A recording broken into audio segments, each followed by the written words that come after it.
دا نبی صلی الله علیه وسلم یو حدیث کې فرمایلی دي کوم خلک چې روژې خوري روژې کوم خلک خوري که نه روژه نه نیسي. امام ابن حبان امام ابن خزیمه خپل صحیح کې دواړو صحیح حدیث نقل کړی به اسناد علی شرط الشیخین د بخاری مسلم راویان دي. صحیح حدیث نبی صلی الله علیه وسلم فرمایي اوږد حدیث ته یو کوم چې مخصوصي ټوکړه د حدیث ذکر کوم.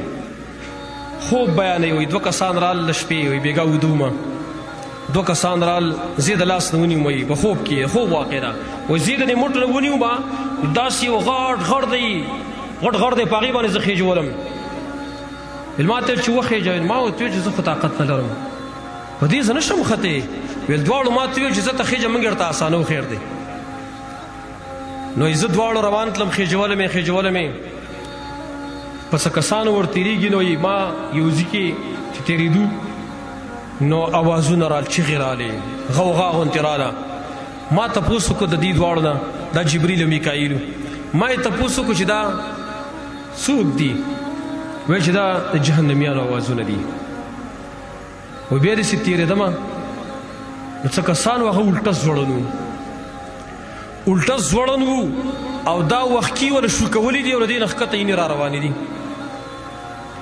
ما تپوس وکړو دا څوک دي دا کوم خلک دی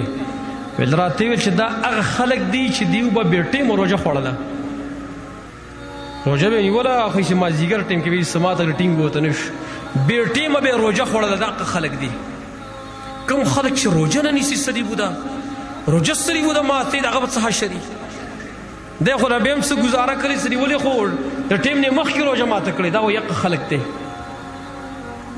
الټه زوړن دي او وینې ته روانې دي وښکوره. دا دلالت کې په دې باندې چې روژه یو عظمت والا میاشت ده. په روژه کې ډېر اهم کارونه یو خو پکې روژه نیول شو